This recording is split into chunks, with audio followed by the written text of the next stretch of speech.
es aquella parte en la cual el Ministerio Público va a realizar una investigación previo al proceso penal. Por eso es de que yo les he colocado a ustedes este pequeño esquema para que ustedes lo puedan visualizar y que de hecho pues va a ser parte de su evaluación. Entonces ustedes tienen que decirme que cuáles son los temas que pues no han comprendido. Pero fíjense, pues la investigación preliminar es esta. Entendemos y comprendemos nosotros que están los actos introductorios. Entonces, si tenemos los actos introductorios, que en su momento pues estuvimos nosotros analizando y para que podamos ir recordando un poquito, recuerden ustedes que en el tema de actos introductorios tenemos la denuncia, la querella, la prevención policial y el conocimiento de oficio, actos introductorios que darán inicio a una investigación. Entonces, por ejemplo, acá si tomamos si tomamos en cuenta lo que es la denuncia, que está acá, la denuncia ya entre todos sus artículos, ¿verdad? Cualquier ciudadano la puede presentar. Se presenta el acto introductorio y lo que vamos a contemplar nosotros ahora aquí en la pantalla es la investigación preliminar. Precisamente es esto amarillo que les he colocado, esta línea roja. La investigación preliminar se da desde el acto introductorio que se presenta la denuncia. Por ejemplo, yo los pongo a ustedes de ejemplo. Digo, por ejemplo, ustedes van al Ministerio Público y presentan una denuncia.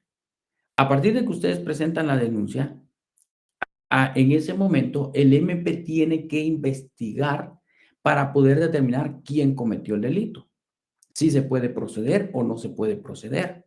Si qué delito se cometió, porque la persona llega presentando su hecho delictivo, ¿verdad? El que fue víctima, si le exigieron dinero con amenazas de muerte, es una extorsión.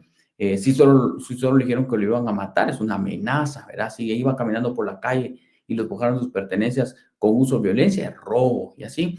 Entonces el MP empieza a investigar tiempo, modo y lugar en esta investigación preliminar.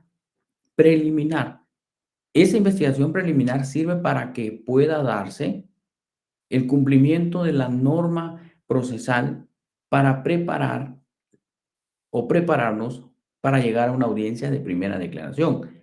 Ese es el sentido de la investigación preliminar, ¿verdad? Preliminar.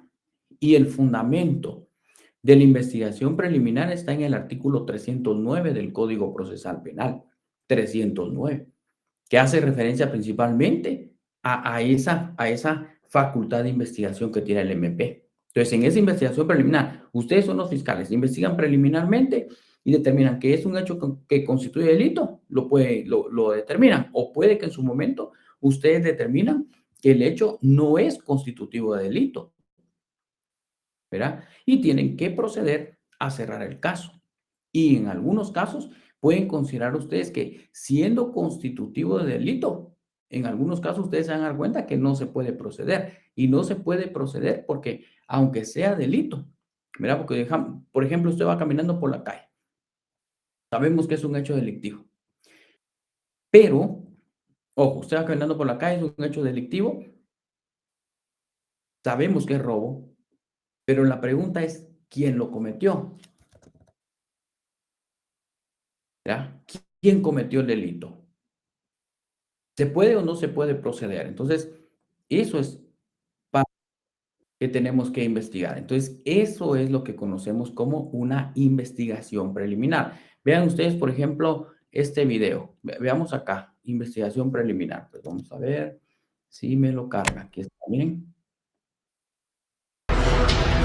12 horas con 26 minutos, seguimos con más y vea, los asaltantes que amedrentan a los guatemaltecos madrugan para cometer sus fechorías. Este jueves se hizo viral también un video que muestra cómo operan los delincuentes, quienes aprovechan los primeros rayos del sol para robar. Ahora los motoladrones madrugan para asaltar. Un video grabado la mañana de este jueves muestra la forma que operan los delincuentes. Primero buscan calles solitarias, esperan a su víctima y al tenerlos en la mira, realizan el atraco. En las imágenes se ve como dos hombres en una motocicleta transitan por una calle de la colonia La Reformita Zona 12. Ven a un joven caminando solo y se regresan para quitarle sus pertenencias bajo amenazas. Lo increíble es que la víctima se percata desde el momento que los malhechores se regresan en la motocicleta.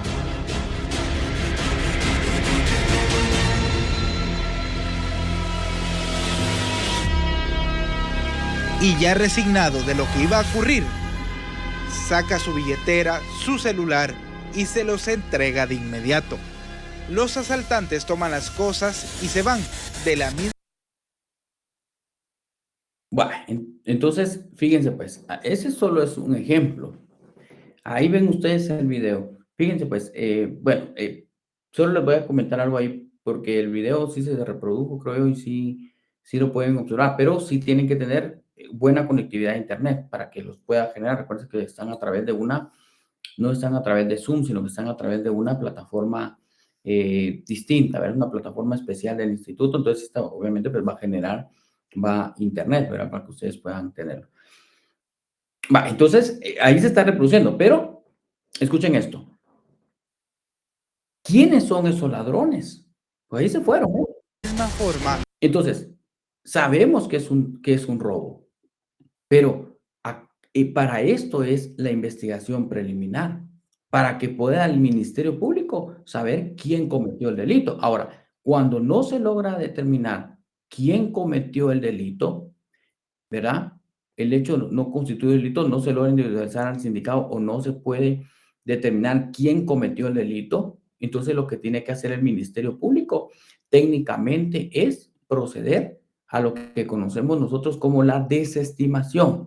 Y eso sí les puede venir en el examen privado. Y la desestimación está establecida en el artículo 310 del Código Procesal Penal. La desestimación del acto introductorio, en este caso de la denuncia, ¿verdad? Pero supongamos que sí se puede proceder.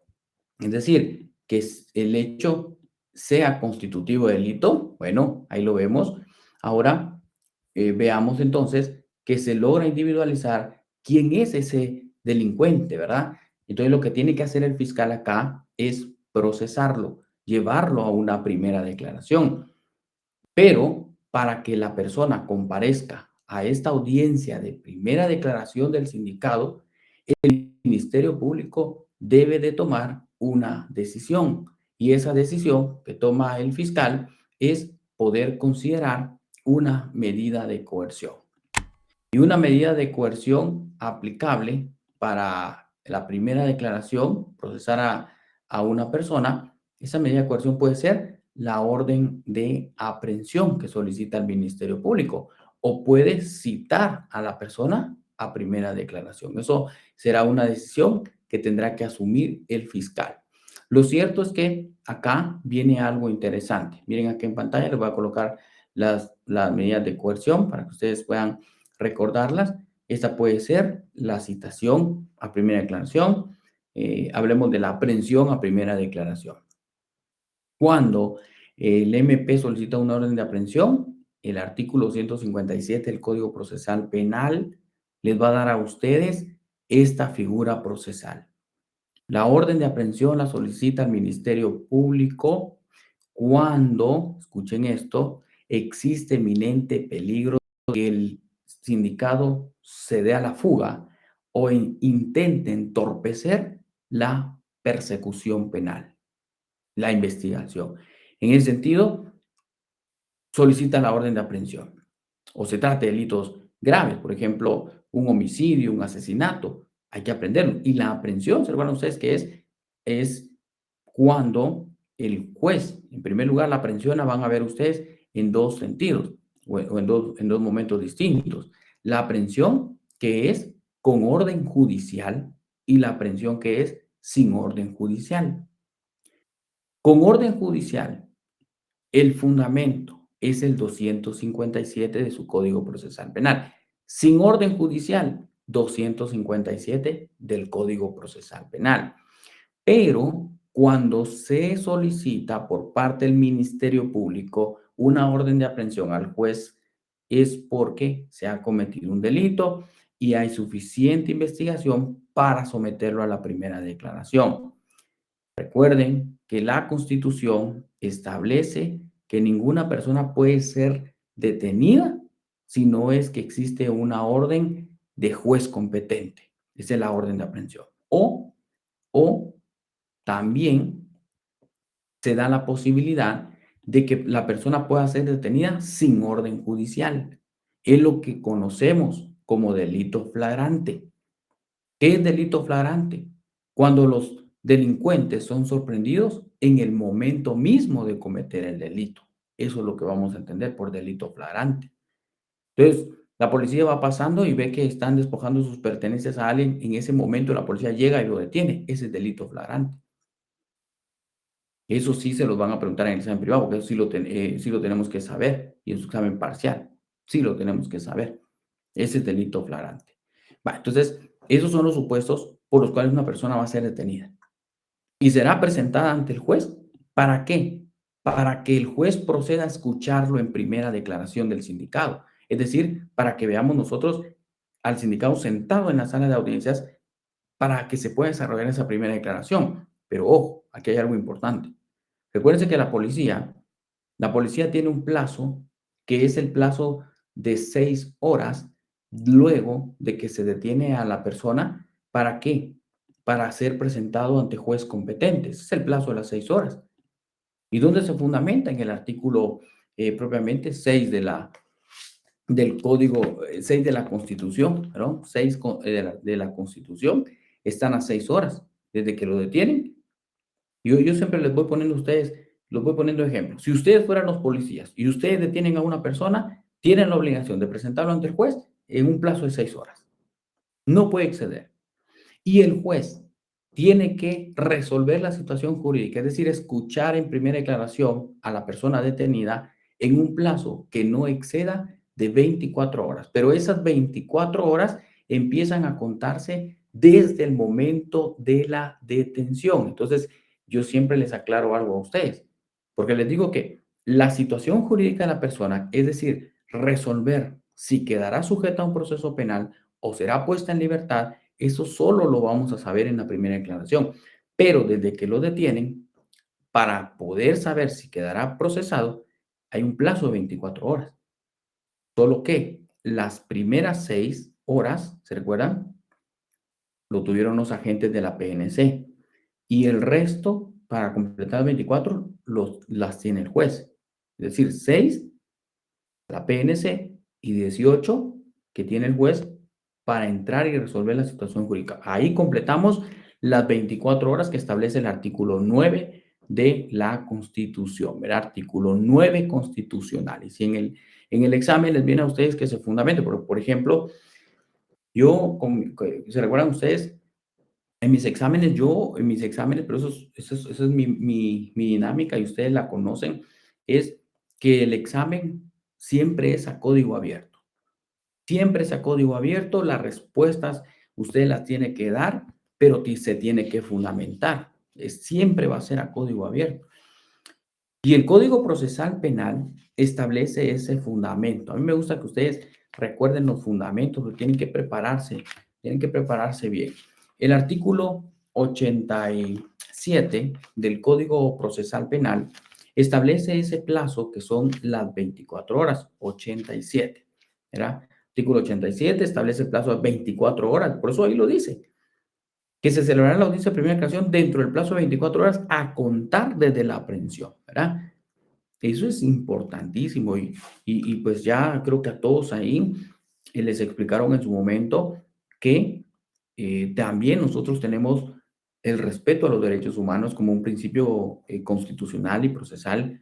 La Convención Americana de Derechos Humanos, por ejemplo, en el artículo 7, si no mal recuerdo, el numeral 5, establece que debe ser juzgada la persona en un plazo razonable. En Guatemala el plazo razonable son 24 horas. ¿Estamos ahí, compañeros? Pero esa es la parte de la investigación que le decimos preliminar. Y por ahí estaba viendo yo algunos compañeros colocaron que qué otras incidencias más pueden darse en la investigación preliminar. Miren, en esta investigación preliminar, que consiste en la determinación de que si el hecho es constitutivo de delito o no, acá el Ministerio Público, ojo, empieza a individualizar a los posibles partícipes del delito, a quienes cometieron el delito. y reúne los elementos de convicción para presentarlos a la primera declaración. Pero ojo con esto.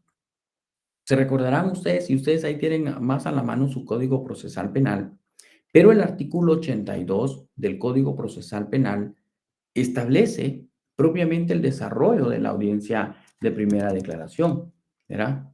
Y si ustedes ven o leen ahí con atención, voy a tratar de irselos colocando acá. Vamos a ver, pues, aquí está.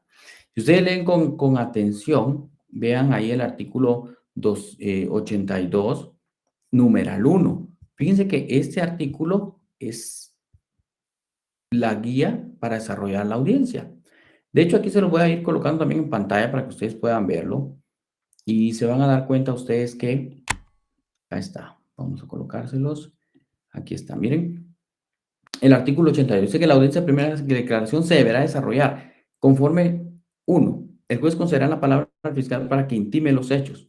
Y el fiscal va a intimar los hechos con circunstancias de tiempo, modo, lugar, calificación jurídica provisional, disposición legal aplicable y algo importante, descripción de los elementos de convicción. Pero esos elementos de convicción los logra encontrar el fiscal en esa investigación preliminar, porque esos elementos de convicción los tiene que presentar en la primera declaración. Entonces, para la búsqueda de esos elementos de convicción, si es un delito flagrante, un robo y aprendido con las manos en la masa, pues en el momento que detienen a la persona, ahí le van a incautar los objetos, ¿verdad? Y esos son elementos de convicción. Pero si es derivado de una denuncia y hay una investigación preliminar, el MP debe realizar distintos mecanismos de investigación. Dentro de esos mecanismos de investigación, por ejemplo, pueden realizar la práctica de lo que ustedes han escuchado y ahora con redes sociales se escucha bastante, ¿verdad? Todo es bien mediático. Por ejemplo, los allanamientos. El MP puede solicitar allanamientos al juez y el juez los puede autorizar, ¿verdad? Entonces, en esos allanamientos, el MP pues, realiza allanamientos en distintas entidades con el objeto único de que se pueda, por ejemplo, recabar indicios o elementos de convicción para procesar a una persona. Y ahí ven ustedes algunas diligencias de allanamiento, ¿verdad? Que ingresen a la casa, a la fuerza pública. Los allanamientos están en el artículo 190, ahí están el fundamento de las diligencias de allanamiento, ¿verdad? 190.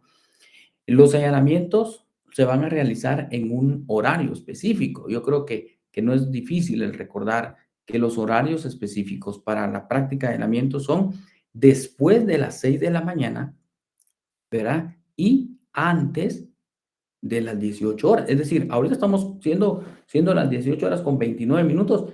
En este momento ya no se puede practicar una diligencia de allanamiento porque ya pasamos las 18 horas. Tiene que ser antes, ¿verdad? Era antes. ¿Estamos ahí? Tiene que ser antes. Vale.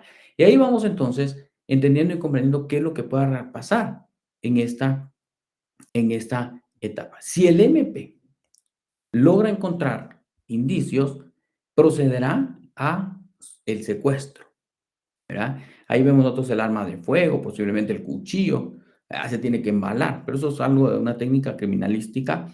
Pero para el proceso penal lo que nos sirve es poder entender que estos elementos materiales podrán ser, digamos, recolectados y presentados en la primera declaración, o puede ser un secuestro de una computadora y presentados en algún momento de la investigación que el MP considere oportuna, la extracción de información. Entonces, ahí ven ustedes que el secuestro de objetos puede darse con orden judicial o sin orden judicial. Por ejemplo, si queremos secuestrar una computadora, yo dice que secuestran computadoras para determinar qué es lo que hay dentro de la computadora. El fundamento del secuestro de objetos está en el artículo 200 del Código Procesal Penal. 200 del Código Procesal Penal, ahí está el fundamento. Vale, 200.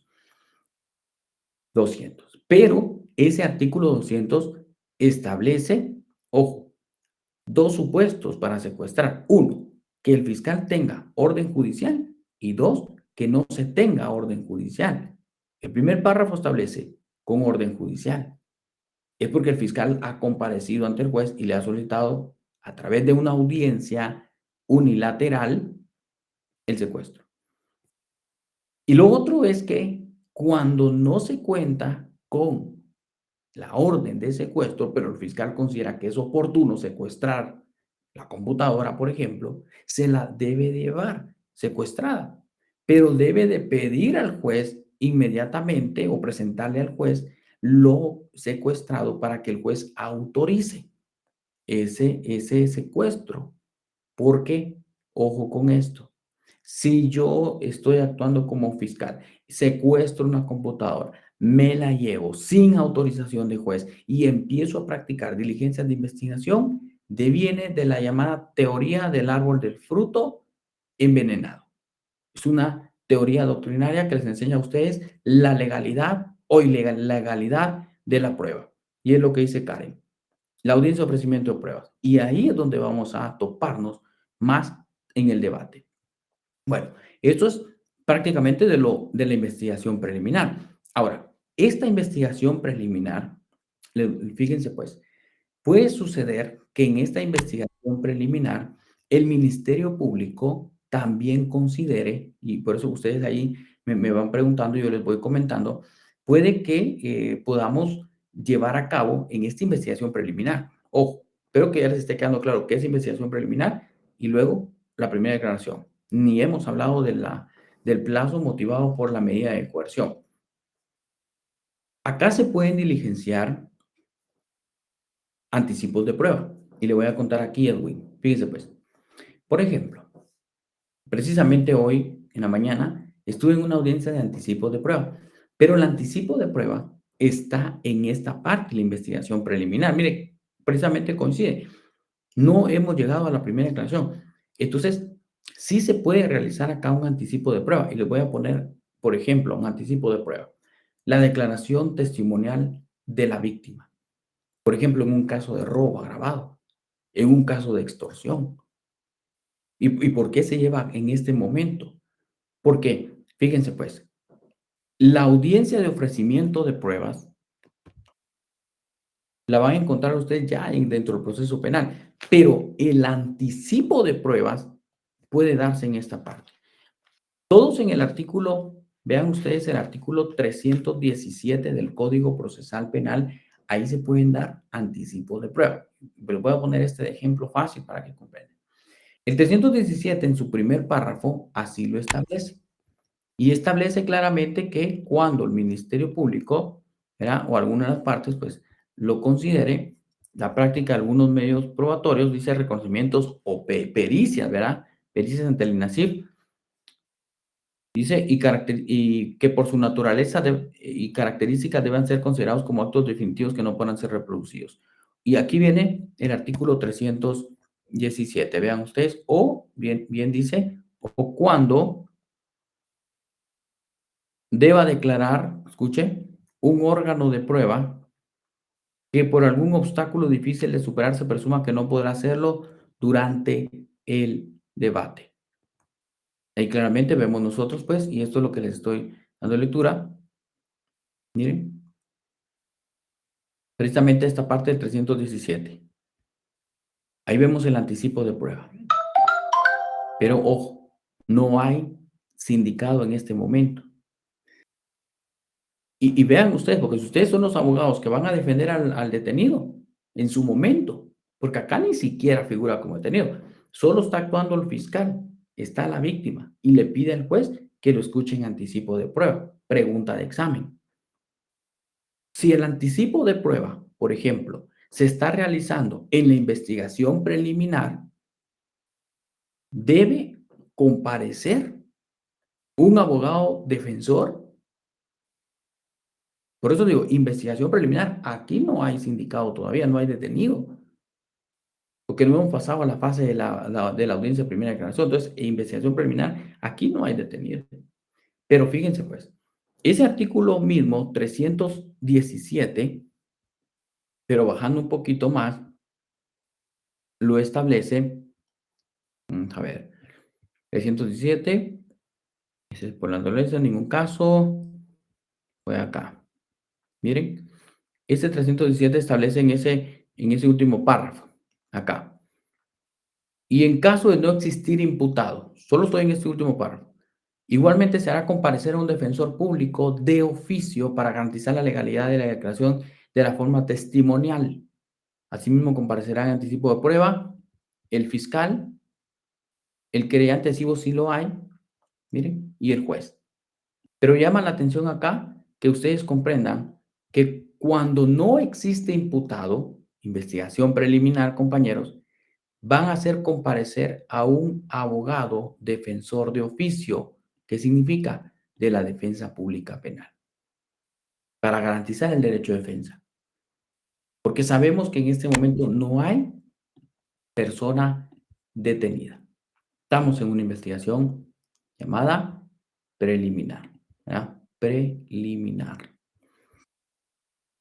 Bien, ustedes entonces espero vayan acá comprendiendo. Voy avanzando aquí con la lectura de qué es lo que ustedes ahí pues requieren para que les pueda explicar. Entonces ya vimos ahí el anticipo de prueba Karen, ¿verdad? Y Edwin. Vamos a avanzar acá. Investigación preliminar, que en el examen, muy bien. Investigación, fases de investigación o procedimiento preparatorio. Miren, lo que les estoy explicando acá, por eso algunos autores, y respetamos los criterios de los autores, la investigación preliminar es parte del procedimiento, como le llaman, preparatorio, ¿verdad? Procedimiento preparatorio. Aquí está, solo que no me deja ampliar esto, pero vamos a ver. Miren, parte del procedimiento preparatorio, hasta acá. Miren. Por eso les digo, algunos lo dejan desde el acto introductorio hasta antes de llegar a la audiencia de primera declaración y ahí le llama procedimiento preparatorio, procedimiento preparatorio. Y les coloco, por ejemplo, acá, lo que están viendo. ¿Verdad? Eso, procedimiento preparatorio, lo que les acabo de explicar. Y esta audiencia de primera declaración la conocen como audiencia preparatoria o de primera declaración del sindicato. Sí me constató mucho los recursos y las fases, todo siento difícil. Y dice, bueno, las fases del proceso penal. Miren, no la tiene que sentir difícil. Las fases del proceso penal, compañeros, no la sientan difícil. Cada una de las fases del proceso penal, aquí están las fases. Principalmente son 3 fases las que ustedes tienen que saber. La fase preparatoria, que es la primera declaración del sindicato. La fase intermedia y la fase de juicio. Pero veamos entonces así brevemente. La fase preparatoria es lo que conocemos como primera declaración del sindicato.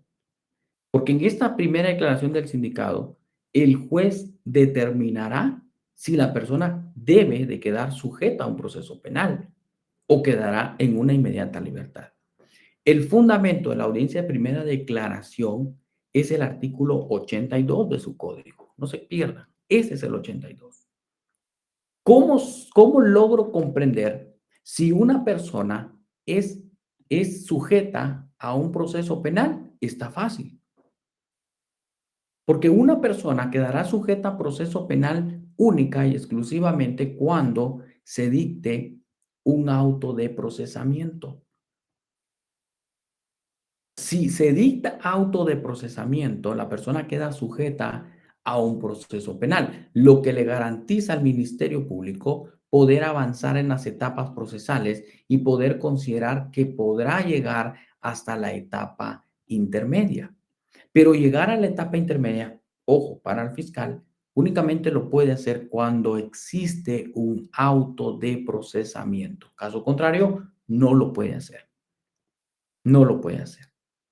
Va, pero entonces, pues, compañeros, ¿cómo sabemos si una persona pasará las etapas del proceso penal? Porque se dicta un autoprocesamiento. ¿Y cuál es el fundamento? 320 del Código Procesal Penal. 320, Código Procesal Penal. ¿Y cómo sé si una persona no quedará sujeta a un proceso penal? Bueno, porque hemos considerado nosotros que se pueda dar, por ejemplo, una falta de mérito. La falta de mérito también es un auto judicial, la falta de mérito. Entonces aquí voy a ir avanzando un poquito. La falta de mérito en el 272 permite la libertad inmediata. El autoprocesamiento lo sujeta a proceso penal. 320 el Código Procesal Penal. Y el efecto en el 322, sujetar a proceso penal a la persona. Yo siempre les digo algo fácil. Si se decreta la falta de mérito en ese momento, se terminó la audiencia. Pero si se decreta el auto de procesamiento, continuamos con la audiencia. Y ahora vamos a discutir, escuchen esto, medidas de coerción.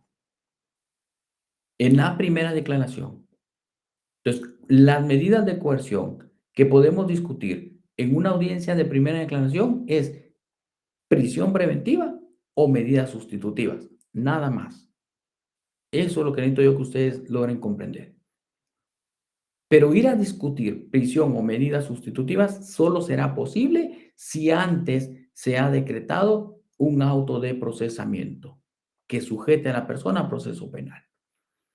Entonces, la prisión preventiva, y esto siempre viene en el examen, yo siempre lo pregunto, la prisión preventiva podrá ser, escuchen esto, y siempre los pregunto en el examen, la prisión preventiva podrá ser evitada para nuestro cliente, el sindicado, en este momento procesado, porque se dictó autoprocesamiento.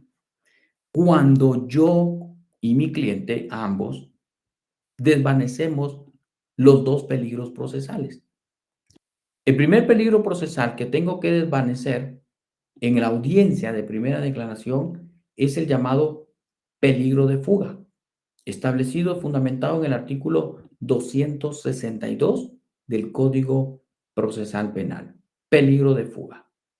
Y el otro peligro que tengo que desvanecer es el peligro de obstaculización a la averiguación en el 263. Entonces, compañeros, si queremos que nuestro cliente goce de medidas sustitutivas, tienen que desvanecer estos dos peligros procesales, fuga y obstaculización a la averiguación. Con uno, y escuchen esto, con uno que no desvanezcan, su cliente quedará preso. Tienen que desvanecer los dos. El peligro de fuga en el 262 les va a dar a ustedes en el momento que ustedes leen con atención. Y se acreditará el arraigo con la residencia habitual, el asiento de familia, de trabajo, ¿verdad? Entonces, para evitar el peligro de fuga, si yo soy el juez y ustedes son los abogados en este momento, ustedes a mí me tienen que acreditar cómo desvanecer el peligro de fuga. Primero, el peligro de fuga es que su cliente no se vaya a ir, no se vaya a ocultar, no se vaya a ir del país. ¿Y cómo hacemos esto? Arraigándolo. Bueno, pero ¿y cómo, qué presento entonces? Presente, por ejemplo, el documento de identidad, porque hay que arraigar a su cliente. Pues si no, ¿a quién mandamos a arraigar? A migración. Va, y entonces hay que saber acreditar dónde vive la persona. Yo por eso les digo, ¿qué documentos preparan ustedes para una primera declaración? Por ejemplo, un recibo de energía eléctrica. ¿Y eso qué tiene que ver, Lick? Acredita dónde vive usted, acredita dónde vive su cliente, acredita dónde vivo yo. Y entonces al juez le explico, le digo, señor, mi cliente tiene un lugar donde va a estar, ¿ya? Donde va a estar. Y vamos. Y le digo, señor juez, mi cliente estará en la Tercera Avenida, 1340, zona 1. Ese es el lugar donde él puede ser habido. Y el juez ordenará que permanezca en este lugar. Ahí acreditó la regla. ¿Verdad? Entonces tienen que acreditar ustedes los dos peligros procesales si quieren que su cliente goce medidas sustitutivas. Pero, ojo, ojo, no todo es tan fácil. Porque si ustedes ahora analizan el artículo que establece el 259, establece la prisión preventiva. Fundamento del auto que declara la prisión preventiva es el artículo 259 del Código Procesal Penal. 259. Lo contrario, compañeros, a la prisión preventiva será el auto que decreta medidas sustitutivas, establecidas en el artículo 264 del Código Procesal Penal. Entonces, si yo quiero que mi cliente goce de medidas sustitutivas y evite la prisión preventiva, tengo que desvanecer los dos peligros procesales, pues punto. Ok, Ahora fíjense, pues, fíjense con esto. Las medidas sustitutivas que pueden gozar su cliente son las enumeradas en el 264, el arresto domiciliario, la obligación de someterse a cuidado o vigilancia de una persona, la obligación de presentarse periódicamente al tribunal o autoridad competente. En este caso se presentan al Ministerio Público, ahí colocan su huella, ¿verdad? Para que el sistema registre que están asistiendo y que no se están dando a la fuga, para que el fiscal pueda considerar que no se ha dado a la fuga, que no se ha escapado, que no se ha ocultado. La prohibición de salir del país, miren, sin autorización judicial. Pero ¿a quién le prohibimos salir? Tenemos que tenerlo identificado. Por eso les dije el DPI. Bueno, y hay prohibición de comunicarse con personas determinadas como la víctima. Y esas medidas sustitutivas podrán ser consideradas para su cliente. Pero escuche esto, no todo es tan fácil como les digo. Porque el mismo artículo 264 establece cuándo no puede concederse ninguna medida sustitutiva. Y ojo con esto, porque fíjense que yo en el examen, por ejemplo, les puse este caso y yo les hacía referencia, ¿verdad? Que sea, en una variante colocaba el delito de robo agravado, que su cliente fue procesado, autoprocesamiento por el delito de robo agravado. ¿Qué medida de coerción se tiene que aplicar? Y muchos me colocaban ¿qué medida de coerción solicitaría? Le coloco yo como abogado. Bueno, como abogado no voy a solicitar una medida sustitutiva porque tengo que entender y comprender que este párrafo del 264 establece que no se otorgarán medidas sustitutivas a las personas reincidentes, por ejemplo, o los que sean procesados por homicidio doloso, asesinato, parricidio, violación, aquí hay otros delitos, miren, y este era el delito que les colocaba yo, robo agravado. Entonces, si en el examen se puede otorgar una medida sustitutiva a una persona procesada por el delito de robo agravado, la respuesta es que no, tiene prohibición. Y la otra variante que yo les colocaba era que su cliente fue detenido por el delito, miren, aquí dice que no podrá ser, dice, por los delitos de portación ilegal de armas de fuego y uso civil. Ese era un caso. Entonces yo les indicaba a ustedes que al momento que se constataba en la primera declaración, se lograba determinar que su cliente es reincidente. Porque escuchen esto, la prohibición para no otorgar medidas sustitutivas la tiene el reincidente de los delitos de portación ilegal de armas de fuego. Si es delincuente primario, puede gozar de medidas sustitutivas. Pero el caso era su cliente reincidente. ¿Qué medida de coerción se le debe aplicar? Prisión preventiva, porque no goza de medidas sustitutivas. Vale. Y en otra variante, venía, por ejemplo, que su cliente fue procesado por el delito de posesión para el consumo, porque le habían encontrado 2 bolsitas de marihuana en el bolsillo y lo detuvieron y lo presentaron ante el juez. Primera declaración.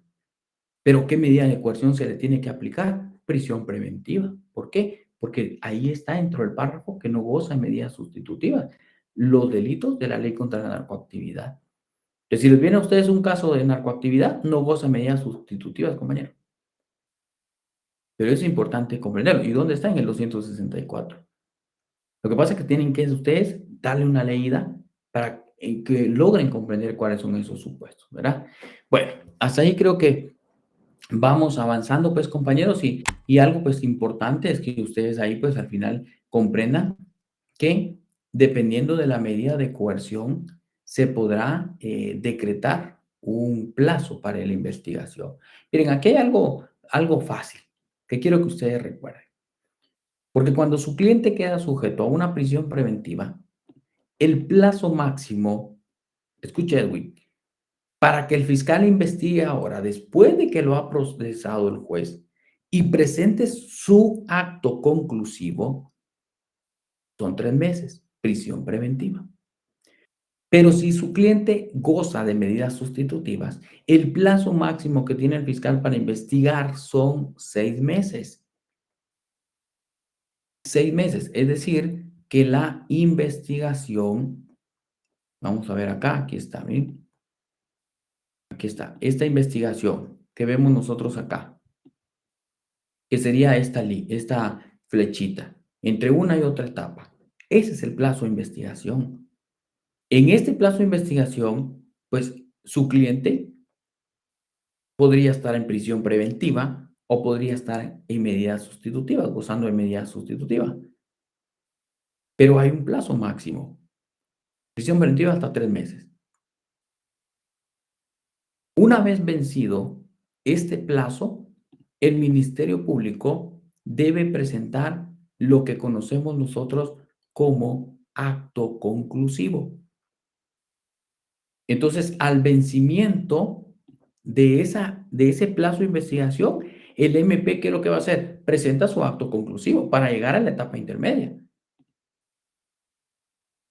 El acto conclusivo, entonces, ojo, que podrá presentar el Ministerio Público es la acusación, el sobreseimiento o la clausura. Esto va a ser determinado con el plazo que se le habilitó al fiscal derivado del autoprocesamiento. En esos hasta 3 meses o 6 meses de la medida sustitutiva, el fiscal investiga. Y si considera que hay suficientes elementos, entonces aquí están los actos conclusivos, compañeros.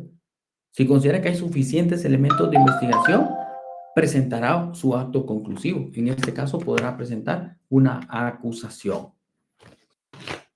Y ahí están ustedes, vean, están ahí están los artículos, vean ustedes. 324, que es la acusación. Vale, 324 es la acusación.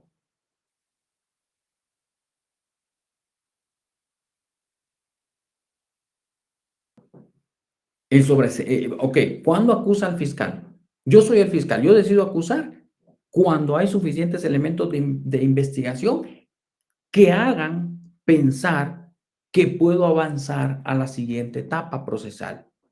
Y hay suficientes elementos de investigación con los cuales yo podré sostener esa acusación en la tercera etapa, que es la del debate oral y público. O sea que el fiscal únicamente podrá llegar al debate oral y público cuando aquí, en la audiencia de etapa intermedia, ha presentado una acusación y el juez ha admitido esa acusación y dictado su auto de apertura a juicio. El auto de apertura a juicio está precisamente fundamentado en el artículo, ya lo tenemos nosotros marcado todos ahí, todo con ustedes, yo lo he marcado en cada una de las clases que he estado impartiendo, ¿verdad? Y ya sea virtual o presencial, lo hemos marcado, este fundamento solo es para que usted lo recuerde, ya todo lo tenemos ahí marcado, ¿verdad? Entonces solo vaya recordando, ahorita solo vaya refrescando su pensamiento, vaya refrescando el contenido que usted ya ha recibido. Pero, ojo, porque el 342 establece el auto de apertura a juicio, compañeros. Entonces, 342, Sandra, el único auto judicial que me hará llegar al debate oral y público es el auto de apertura a juicio. Y entonces, si yo logro como fiscal obtener el auto de apertura a juicio, voy al debate. Pero ojo, eso lo debe considerar el fiscal. Ahora, también es cierto, escuche esto, Abigail, también es cierto que el juez lo puede decretar un sobreseimiento o el mismo fiscal puede solicitar un sobreseimiento. Yo, por ejemplo, en la fiscalía he solicitado sobreseimiento. ¿Y en qué casos? Cuando considero que de la investigación que realizamos, derivado del auto de procesamiento, ¿verdad? El sujeto puede estar con medidas sustitutivas. Investigamos y determinamos, pues, que el hecho no fue cometido por el sujeto, pero que inicialmente sí se consideraba, habían indicios. Y ya con investigación se determinó, pues, que no cometió el delito. Mira, aquella persona que, por ejemplo, inicialmente se consideraba que había participado en el delito de lavado de dinero, que había recibido dinero en su cuenta bancaria y todo. Vale. Entonces, ya cuando se detiene y se procesa a la persona también empieza a darle lineamientos de investigación al fiscal, que ella nunca había solicitado una cuenta bancaria y menos en el banco donde supuestamente estaba aperturada. Entonces, cuando se empezó a investigar, se determinó que alguien utilizó sus documentos y fue a aperturar una cuenta bancaria a su nombre. Entonces, definitivamente a doña Carmen no le podíamos imputar el delito porque ella no tenía participación. Alguien utilizó sus documentos y en complicidad con otra persona aperturaron una cuenta bancaria. Entonces, para ella, el caso se tuvo que sobreseer. Le dijimos, doña Carmen, inicialmente considerábamos que usted había solicitado el producto financiero, pero ahora ya investigamos y determinamos que usted, en efecto, no fue la que participó en el delito. Por lo tanto, vamos a solicitar el sobreseimiento, ¿verdad? Esa es una figura procesal. Y ojo con esto. El efecto de la acusación es ir al debate, a la siguiente etapa, pero el efecto del sobreseimiento es cerrar el caso. Y les digo cerrarlo irrevocablemente. Ese es el efecto del sobreseimiento, ¿verdad? Son actos conclusivos, actos que concluye la investigación preparatoria del fiscal. ¿Estamos ahí? Eso es para que vayan ustedes ahí, pues, comprendiendo esto. Ahora fíjense, pues, aquí les voy a explicar algo. Y voy a avanzar un poquito en lo que me han estado preguntando. Por ejemplo, ahí me preguntaron medios de impugnación. Fíjense, pues, aquí es algo importante que ustedes recuerden. En la audiencia de primera declaración del sindicato, recuerden esto, se van a decretar distintos, ojo, distintos, ¿qué les digo? Resoluciones. Y esas resoluciones podrán ser, eh, vamos a, solo voy a colocar acá, y esas distintas resoluciones podrán ser impugnadas. Es decir, ojo con esto. Voy a hablar ahora del recurso de apelación, aprovechando que estamos en estos momentos procesales. Voy a hablar del recurso de apelación, solo que me cargue la diapositiva. Fíjense pues, nuestro Código Procesal Penal en el libro tercero establece cuáles son esos medios de impugnación. Libro tercero, el Código Procesal Penal.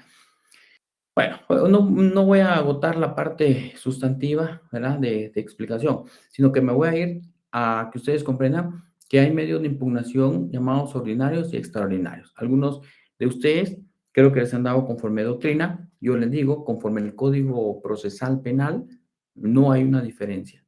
Aquí en Guatemala son medios de impugnación únicamente, punto. Para la doctrina pueden considerar ordinarios o extraordinarios. Y aquí ustedes lo tienen en pantalla. Pero hablemos un poco del recurso de apelación. Este recurso es presentado contra distintos, escuchen, autos judiciales. Entonces, compañeros, los autos judiciales que pueden ser objetos de una apelación o que son apelables son, en primera declaración, el auto de falta de mérito. Vaya, el auto de prisión preventiva, el auto de medidas sustitutivas, el auto que confiere el plazo para investigar. Pero, vean el 404. Vean todos el 404, por favor. Denme un minuto.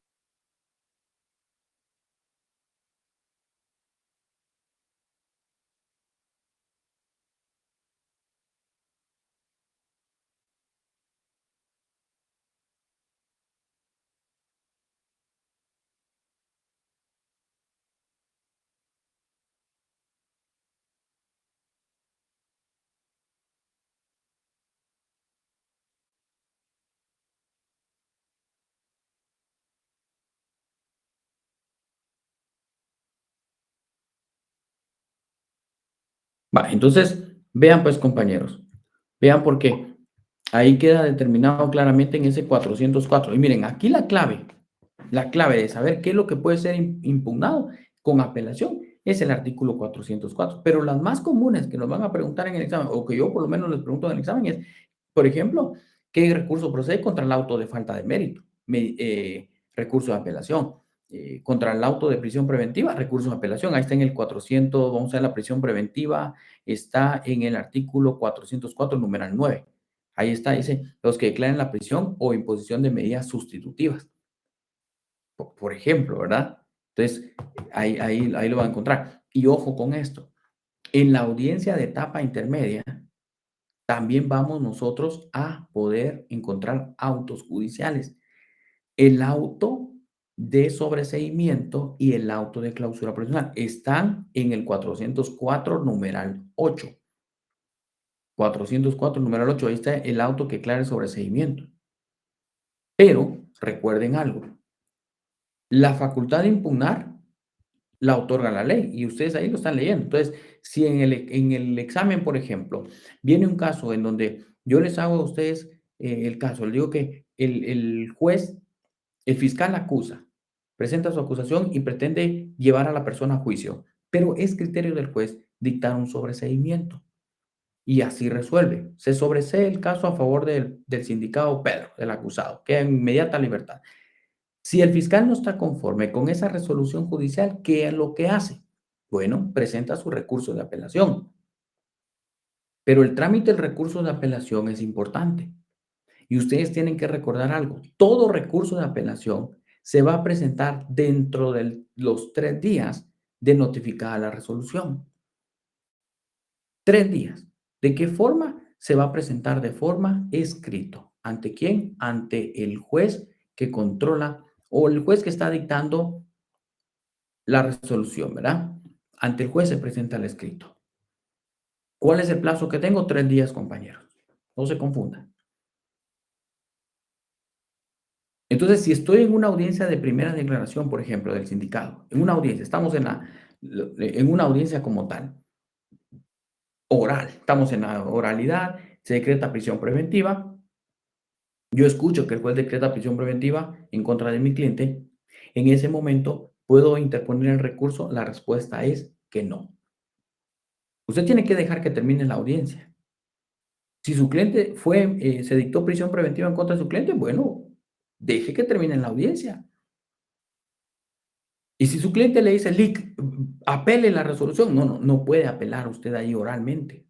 Usted deja que termine la audiencia y tiene que saber que habrá dentro del tercer día para presentar su escrito. Entonces usted prepara su recurso de apelación y lo que va a hacer es llevarlo de forma escrita y lo va a presentar ante el juez. El juez le va a dar trámite. Y es que eso lo establece el artículo 407. La apelación deberá presentarse por escrito dentro del término de 3 días. Ahí encuentra usted el fundamento. Yo, por ejemplo, en el examen coloco, ¿cuál es el plazo que tiene para impugnar, conforme el Código Procesal Penal, el auto de falta de mérito? Son 3 días, 407, ahí lo establece. Y el trámite es sencillo, porque una vez se le da trámite, remiten el expediente a la sala de la Corte de Apelaciones. Quien tramita y resuelve el recurso de apelación, escuchen, algunos me ponen la sala y punto. ¿Pero la sala de qué? La sala de su casa. No, la sala de la Corte de Apelaciones. ¿Será? Sala de la Corte de Apelaciones del ramo penal. Ese es el órgano competente. Otros me colocan, porque erróneamente muchas veces puedo confundir de que el recurso de apelación lo conoce el órgano superior, y es correcto, pero en este caso, el órgano superior al juez de primera instancia que decretó, por ejemplo, la falta de mérito, va a ser la sala de la Corte de Apelaciones. Y si yo me voy en jerarquías, tengo al juez de paz, juez de primera instancia, tengo al tribunal de sentencia, a la sala de la Corte de Apelaciones y a Cámara Penal. Entonces, de primera instancia, falta de mérito, ¿quién conoce la apelación? La conoce la sala de la Corte de Apelaciones. Conoce, tramita y resuelve el recurso. Sala de la Corte de Apelaciones.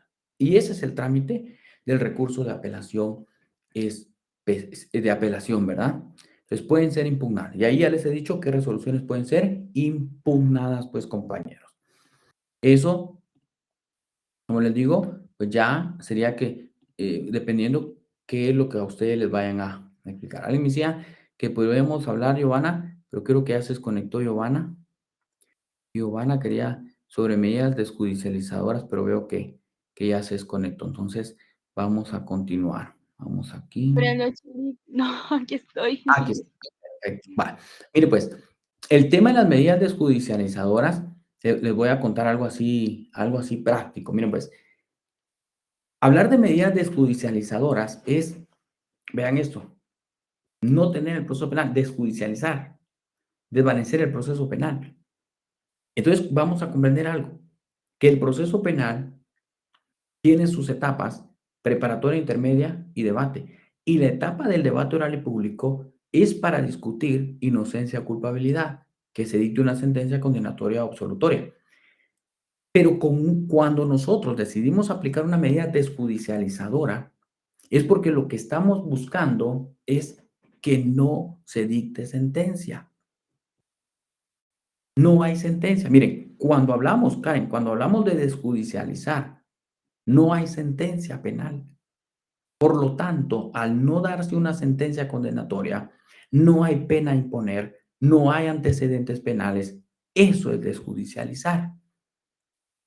Por eso, voy a ver si logro acá medidas, vamos a ver, medidas desjudicializadoras. Por acá tengo un contenido. Pero, miren, pues, así de manera sencilla, quiero que ustedes ahora vean ahora la pantalla y yo les he colocado esto, pero vean ustedes, las medidas desjudicializadoras lo que permiten es que el Ministerio Público pueda disponer, y aquí se lo estoy presentando, del ejercicio de la persecución penal, pero pueda abstenerse. Vale, entonces, por ejemplo, supongamos de que yo quiero desjudicializar. Yo estoy investigando. Vamos a la primera declaración, se ligó a proceso penal, se dictó una medida sustitutiva, vamos a investigar y lo que busco ahora es desjudicializar. Cuando yo me refiero a una desjudicialización, me voy a referir principalmente a que se puede aplicar un criterio de oportunidad o se puede aplicar una suspensión condicional de la persecución penal. Bueno, esto es solo como referencia por lo que me preguntaba la compañera, pero, por ejemplo, te recuerdan que no lo hemos visto, ¿verdad? Por ejemplo, conmigo no lo hemos visto, ¿verdad? No lo hemos visto, porque esto es un último tema porque primero tengo que comprender yo las fases del proceso penal para entrar a hablar de desjudicialización. Porque el problema es que cuando yo las empiezo a estudiar sin saber las etapas, 3 etapas procesales, ahí es donde me confundo, porque no sé cómo aplicarlas correctamente. Entonces, ¿qué es lo que primero yo hago con ustedes? Es, primero, agotamos las 3 etapas. Una vez agotadas las 3 etapas, vamos y veamos la desjudicialización, ¿verdad? Pero, pues, esto es desjudicializar, ¿verdad? Y una de estas desjudicializaciones puede ser el criterio de oportunidad. El criterio de oportunidad permite que la persona pueda quedar en una, digamos, libertad sin que se dicte sentencia, sin que haya una condena. Simplemente se le da una oportunidad para que pueda estar en la sociedad sin sentencia. Ese es el criterio de oportunidad, ¿verdad? Y esa es una medida desjudicializadora. Pero si les viene a alguien, pero yo, como les digo, yo no los he visto, entonces eso pues no viene en mi examen porque no lo he trabajado, no lo he visto con ustedes, ¿verdad? Bueno, le vamos a ver los obstáculos a la persecución penal. Va, ese tema sí lo hemos visto y, por ejemplo, fíjense pues, ¿qué les digo? De hecho, los obstáculos, por ahí me preguntaba cuando miramos, los obstáculos a la persecución penal es el último tema que yo dejo agotado en el programa. Bueno, les digo, por técnicas de aprendizaje, es lo último que tengo que explicarles. Va, miren, pues, los obstáculos a la persecución penal, esa es otra parte, pues, también importante. Y miren, los obstáculos a la persecución penal son aquellos impedimentos, y eso lo vimos en la última clase presencial, que también estuvimos repasando. Esos obstáculos a la persecución penal pueden darse en una investigación preliminar, por ejemplo. Pero ¿cuándo sé yo que voy a estar ante un obstáculo? Miren, los obstáculos a la persecución penal son 3. La cuestión prejudicial, el llamado antejuicio y también las excepciones. Pero les voy a poner un ejemplo de una cuestión prejudicial para que me logren comprender fácilmente. Vamos a ver el procedimiento preparatorio. Ok, vamos a ver. Fíjense, pues, yo sé que por el tema civil que le voy a colocar ahorita, pero espero ahí que me vayan comprendiendo esto. Fíjense, pues, por el tema civil. En la cuestión prejudicial, el fundamento de los obstáculos está en el artículo 292. Ahí podemos empezar, 192, con el tema de los obstáculos a la persecución penal. Si quieren, todos nos vamos a posicionar en el 292, Código Procesal Penal. Y vean ustedes, pues ahí que refieren los obstáculos, y les voy a comentar 291, 291, 292, ¿verdad?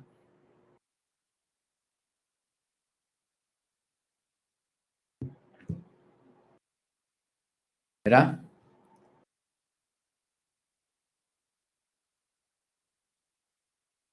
Ok, entonces fíjense pues, fíjense.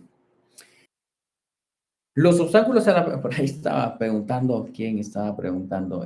Flori, pero no, eso no, los obstáculos a la persecución penal, Flori, no, no, eso no viene, ¿verdad? Pero pues, algunos creo que ya lo tenían ahí marcado. Entonces, miren pues, los obstáculos a la persecución penal. La cuestión prejudicial. ¿Qué es una cuestión prejudicial? Es poco lo que tenemos en doctrina, es poco lo que tenemos en la ley, pero la comprensión de un obstáculo a la persecución penal puede ser complejo. Se lo voy a poner de una forma sencilla. Uno de los casos más frecuentes de cuestión prejudicial, por ejemplo, podría ser en el caso de, le voy a poner un ejemplo, digamos que ustedes tienen una vecina. Vale, la vecina, ¿qué pasa con la vecina?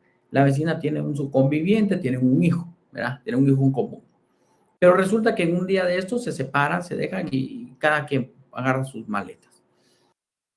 Entonces, la mujer, recuerden ustedes que la mujer tiene el derecho de recibir una pensión para su menor hijo.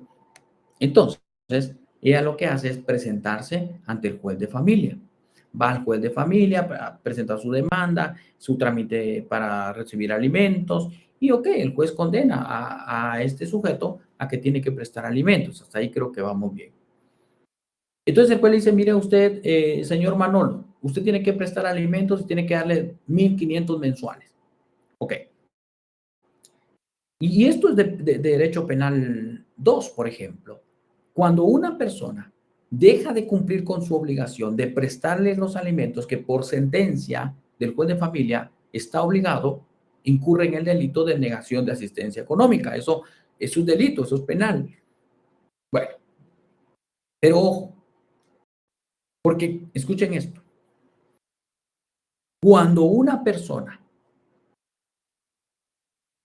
es, digamos, favorecida, en este caso la mujer fue favorecida para que le dieran una pensión alimenticia a favor de su menor hijo, pero resulta que Manolo dejó de pagar. Ella tiene que ir ante el juez de familia y hacer que el juez de familia le requiera el pago de las pensiones atrasadas. Pero ese es el requerimiento del pago de las pensiones atrasadas. O sea que, aunque, escuche, aunque Manolo deje de cumplir con su obligación, todavía no constituye delito de negación de asistencia económica. Entonces, ¿qué es lo que hace? Viene la mujer, va al juez de familia y el juez de familia le requiere el pago a Manolo. Dice, pague Manolo, páguele a la señora. Claro, es por escrito y todo, ¿verdad? Es formal. Pero entonces Manolo no le paga. En ese caso, ya constituye delito de negación de asistencia económica, porque es previo requerimiento del pago de las cuotas atrasadas. Ok. Entonces, pero la cuestión prejudicial aquí, ¿qué tiene que ver? Aquí voy con esto. Supongamos que a Manolo ahora cambiemos la página, cambiemos escenario. A Manolo lo condenaron por el delito, por las pensiones alimenticias. Resulta que Sofía, que es la conviviente, pues fue beneficiada con el pago de 1.500, pero resulta que Manolo se atrasó. No le ha pagado en 4 meses, ya se atrasó.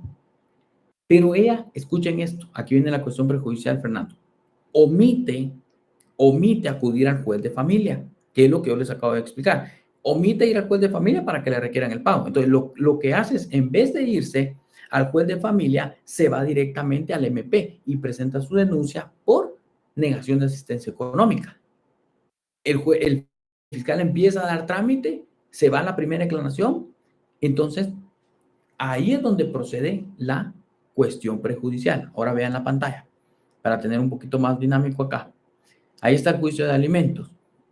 ¿Se recuerdan ustedes que les dije que se dictaba una sentencia? Perfecto, vamos a ver si aquí está, muy bien. Se dicta una sentencia. ¿Qué es lo correcto? Que se dé una ejecución especial, que se le dé requerimiento de pago. Pero eso fue lo que no se hizo. No se le dio el requerimiento de pago. ¿Qué es lo que hace la mujer? Se va directamente al MP. El MP, al momento que se presentó la denuncia por el delito de negación de asistencia económica, realiza una investigación, que es la investigación preliminar. Obviamente, aquí está fácil para el fiscal, porque sabe quién cometió el delito, qué delito es, las circunstancias de tiempo, modo y lugar. Entonces, lo que hace el fiscal acá, pues, es solicitar una audiencia de primera declaración. Y en este momento, la audiencia de primera declaración, ¿qué les parece que Manolo los va a contratar a ustedes como abogados para que lo representen en esa primera declaración? Ok, entonces, ustedes lo primero que tienen que saber es si se ha requerido el pago. Entonces, cuando empezamos a analizar el expediente, vemos nosotros que Sofía omitió la ejecución.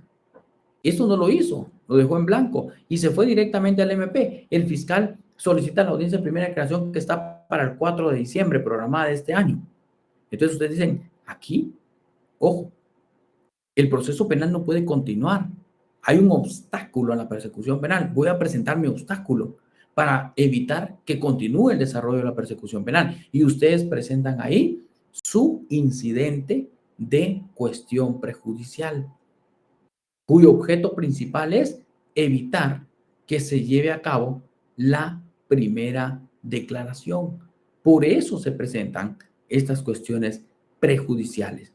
Entonces, en conclusión, la cuestión prejudicial deviene cuando el proceso penal no puede continuar el desenvolvimiento porque el objeto del litigio acá depende del juzgamiento de otro juez en otra materia. Por ejemplo, el objeto del litigio acá era la pensión alimenticia, pero la pensión alimenticia, la negación no puede ser discutido en lo penal, el requerimiento, el incumplimiento. Primero tuvo que darse la fase ante el juez de familia de requerimiento de pago, pero como no se hizo, cae la cuestión prejudicial, no se puede proceder, hay un obstáculo, omitieron allá el requerimiento del pago. Y ese es el obstáculo. Se tramita por la vía de los incidentes. Ya le me preguntaba el trámite de los incidentes, ahí creo que lo preguntaba Jensi. Es el artículo 150 bis, compañeros, trámite incidental 150 bis. Ahí lo establece.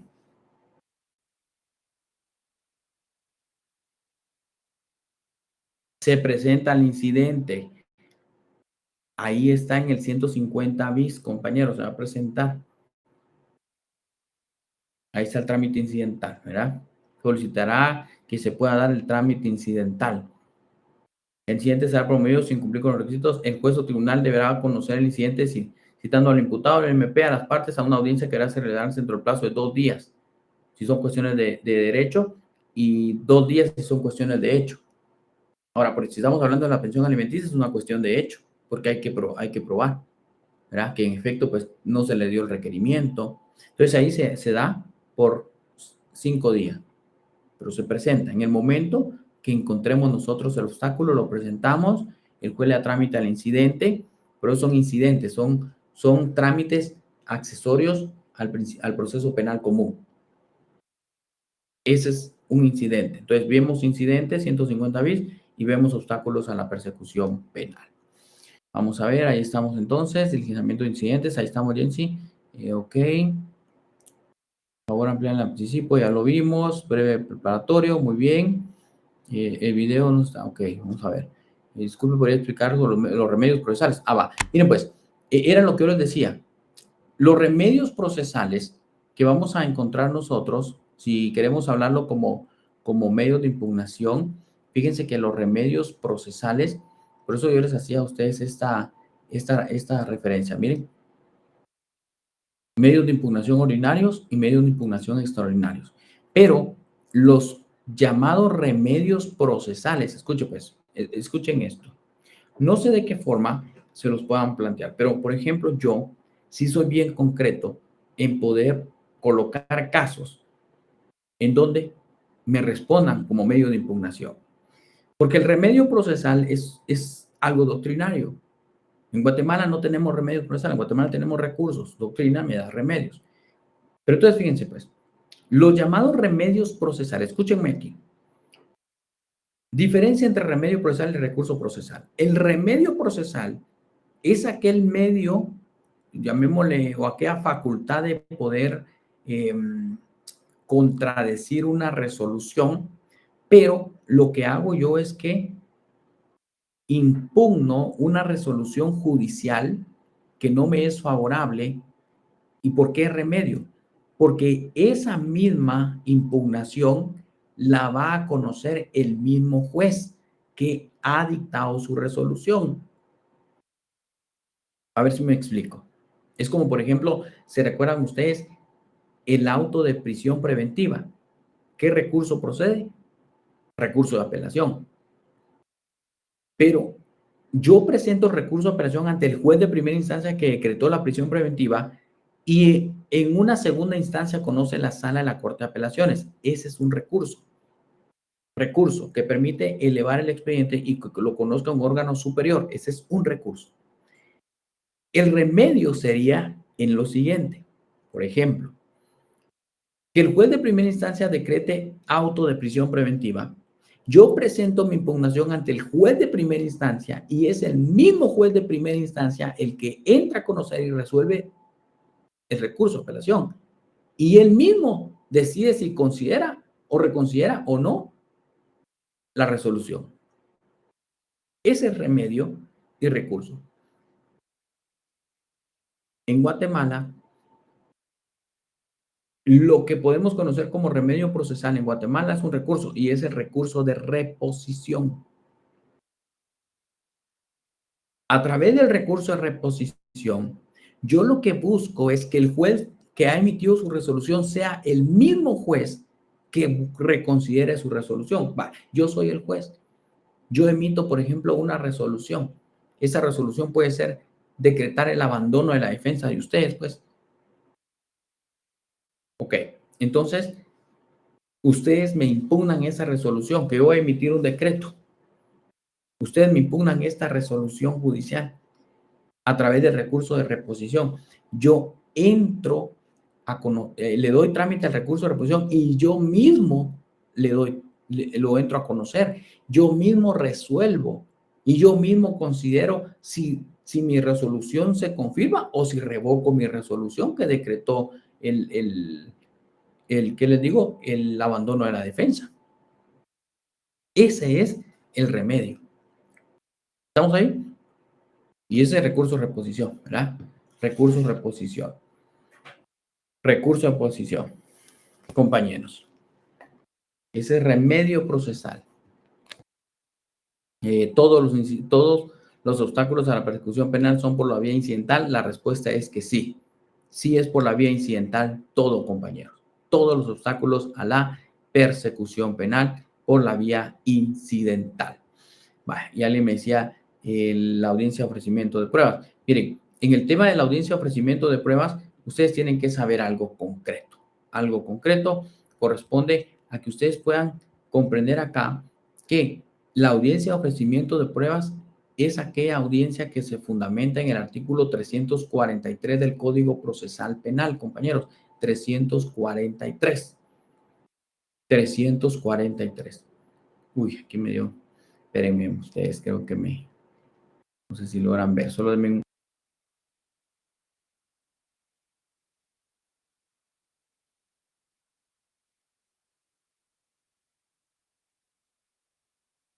Va, entonces, fíjense que el artículo 343 del Código Procesal Penal, ¿y qué es lo que necesito yo que ustedes recuerden de la audiencia de ofrecimiento de pruebas?